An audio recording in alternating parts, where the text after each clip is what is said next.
My name is Scottie B, and this is Baltimore Basics.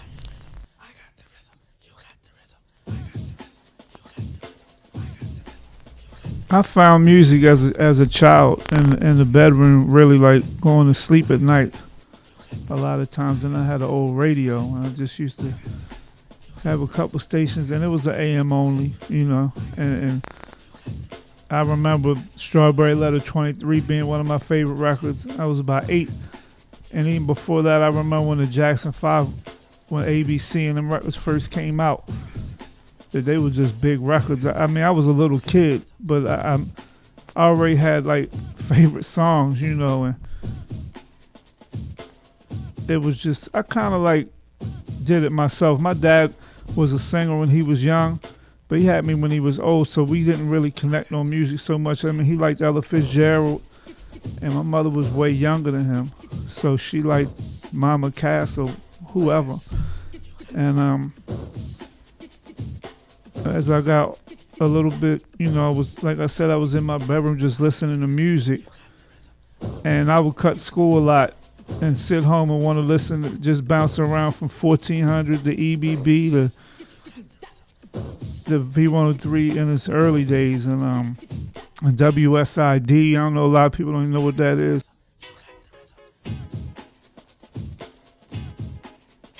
I always wanted to be the guy that played music for people to hear. Probably, you know, dudes that is more into like critiquing DJs. When I say that, they can probably understand, oh, now I get it, like the way he plays. Because I always try to play a song first if I like it, and make sure that people are really hearing what they're supposed to hear. I don't know if that really comes across anymore, but for people that are into music, I think it still does. So when the dudes on the radio, whoever the MC was, of course they weren't DJing yet, but I thought he was always cool. I always liked the guy that was playing the music for people to hear, especially here early. And you know, even when I was in elementary school, we had school plays. I wanted to be the person playing the music for the Hands on Gretel play, or the whatever. I just wanted to be that dude with that old school turntable and the records. That's where I felt comfortable. And I was still maybe in middle school, or really early in high school, and EBB started the mixing thing. I just I attached to it every day coming home from school, and that's where I sat. And we had neighborhood parties. I wanted to be the DJ and have equipment, so I would take it. I would take it out, what my father had out the house, and try to be the DJ at the neighborhood parties. And then, you know, a couple of dudes that were a little older than me that had stuff. My guy James Allaby and his brother Kelly Allaby, they had stuff, and they kind of brought me along on it.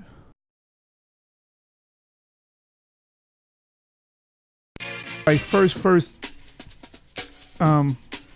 experience of playing in front of a lot of people was probably at the Body Factory, and it was a real big place, and my cousin half ran it.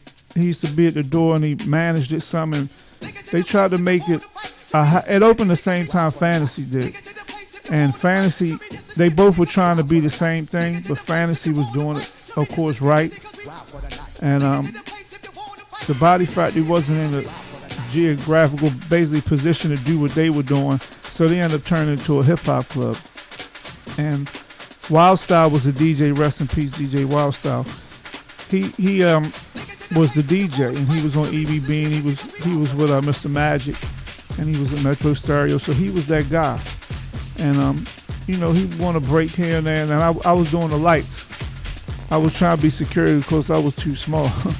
And when Wild Style wanted to break, he knew I used to buy records from him. He let me mix, so it got to be 10 minutes, then 20 minutes, then open. And then, you know, I got my foot in there pretty good, and I met Frank Ski there, and you know, he was always everybody who they wanted to be. I mean, as far as status. And after I had my little thing with the beat, with the Body Factory and the beat, and I got into a disagreement with them, and I left. and they didn't care because I wasn't nobody to them. Then somebody got me in Godfrey's on some real lucky stuff. Just happened to be in the right place at the right time. So, Duke at Godfrey's, he gave me my first chance to be in the number one position at a place. And Spin was also, at that time, he was there too. I mean, it's not a debate who the better DJ was, of course. And I grew up on DJ Spin, and that was my idol. But at that time, and where his mentality was with music and where it was going and where mine was, I was a better fit going forward. He was absolutely the better DJ. And I was just nervous to be around him because I grew up on him, and I wanted to be DJ Spin. But it just was an experience, and I don't think I could have ever had. I definitely didn't have anything more I could appreciate more than to be put into that into that room with him. You know what I mean? But it was Godfrey's, and at that time, music in Baltimore was always a dancer town, and so you try to explain to people when they throw that hip hop and house and club like them lanes up, and when you try to give them the roots of it, they kind of don't understand it. It's like you would go to a hip hop club even before house and all that stuff started catching on. It was still dance music and hip hop in the same room, and when you try to explain, they kind of don't get it.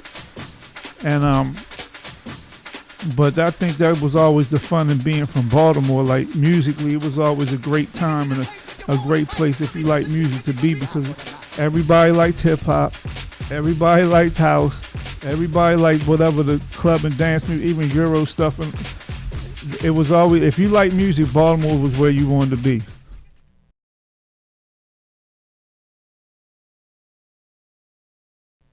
I started off in record stores and Music Liberated. And then I went to Sound Adventure, which was a part of Sound of Baltimore on Park Heights and Coachman. That closed, and I went down Sound of Baltimore. And then after a couple years, I went to Inner City Records. And the club music thing kind of started around 91 or so, and I was in Inner City Records. And the Equalizer, he was the person, the Equalizer was in Inner City Records, and he got the owner to put records in there. And then he pulled me in. And like Sean was at DJ Outlet. Tommy, first of all, let's get this. Metro Stereo was the best record. All these record stores I was at, none of them matched Metro ever. So we won't get past that. And the influence that Metro had, you can't even measure it. And what Tommy Davis had, you can't even measure it. I mean, he put out a record. He put out Get the Hole, and that made people believe. Like people say, what people would say about me and Sean was, we made people believe they could actually put out a record. Like people thought that it was an impossible dream. And we were like, nah, well maybe we did for you, but for us, they put out Get the Hole, and then Spin and them did some stuff with Tommy put out. Like, well, they did it, you know what I mean? And it wasn't even the talent part. It was the physical having a record out thing that kind of had people like held back.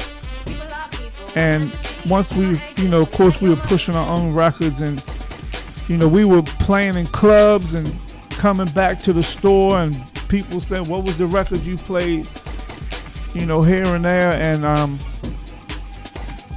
as always, as DJs, if we got something that was kind of on the down low, we always hit that record, and we always didn't order them for about a month. And, we would get a couple of them and put them in the back, and hopefully the owner of the store didn't make the sweep and come around and be like, what's this? And you either buying this now or you put this on the wall. And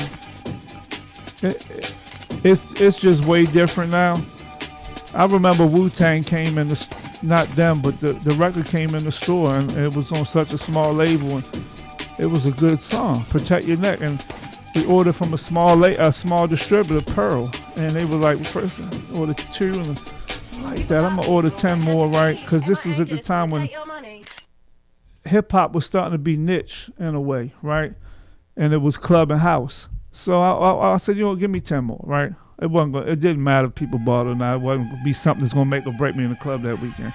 So I said, if other people had it too. So I ordered 10 more, and then, bam, right away, people bought them, right? And then I ordered 25. Bam, people bought them. Then he said, you better order what you can now, because they go on RCA and it's over. You know, everybody's gonna have it. But it's kind of funny, like a lot of records, the best feeling with records is when a record never hit and it got old and nobody liked it, and then a DJ made people like it, and then you couldn't get them no more. Cause then you didn't have any, you weren't lying, you weren't hiding them, you weren't not ordering them. It was tough. Like you would have to, and then at that point you would have to call 1,000 different distributors, and somebody had 100 Two Live Crew Come On Babes, which was Doo Doo Brown, and you were gonna be the only one with it. The only store had them, and it was hot. You know what I mean? Or I remember when Armando 100%. I'ma Dish You Right Now came out. They were on a label. The label had a store, and the store had a distributorship. So when they figured out how hot the record was, what they did, we tried to order 100 from the distributor because that's the cheapest way. They said, "Oh no, we sold out. Maybe you want to call the." We tried to call the label. They said, "No, we're gone. Call the distributor." Next, probably the phones were sitting next to each other, right? He says, "No, we sold." So that was a $3 wholesale, or $2.50 wholesale, the $3.50 wholesale, $3 wholesale. Oh, we out of it too. Call the store and buy them retail, 100 pieces, $5 and something, right? Like, but that's the kind of games people play. When you had a hot record, you had a hot record.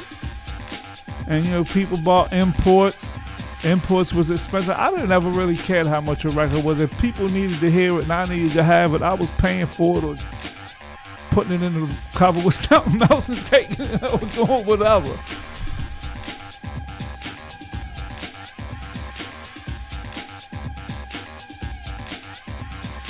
Well, the producer thing kind of started like it. I mean, if you even listen to the tracks, you can kind of tell they were real simple. It's like, well, we liked a certain song, and you know, we would always buy two of a record. A song could have a part on that was real short, and sometimes we would be fine playing two of them, and sometimes they were a little too quick, or you know, it's just something we didn't want to do, and it just got to a point where it was like, well, we could loop this and loop that, and we could play for 3 minutes, and we kind of started.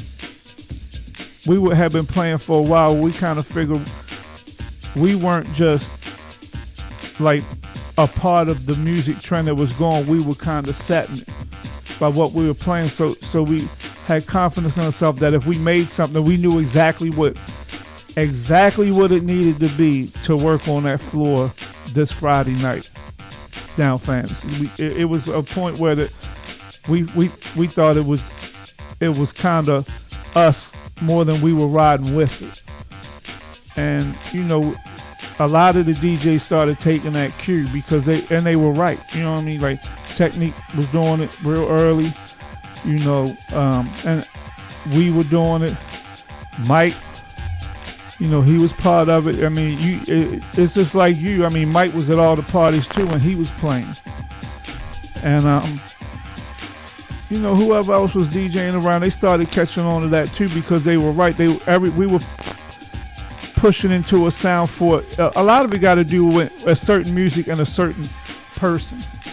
Like if I'm playing a Fast Eddie record for one person, I'm playing for something else. It's two different things.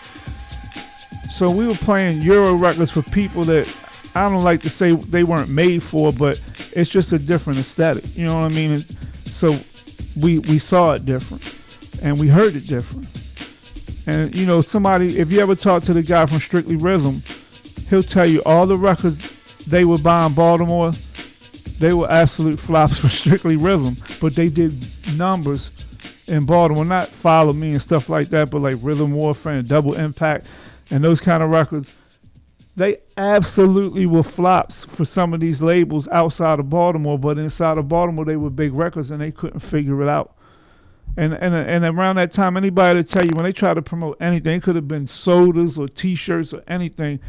It was real hard for them to get a handle on catching people's attention in Baltimore. If they did the conventional things, it never worked. And so a lot of times, a lot of us ended up being in some positions with corporations or whatever because nobody could ever pinpoint what and why stuff worked in Baltimore. They just went ahead and got a Baltimore person. At some point, that's what they ended up doing.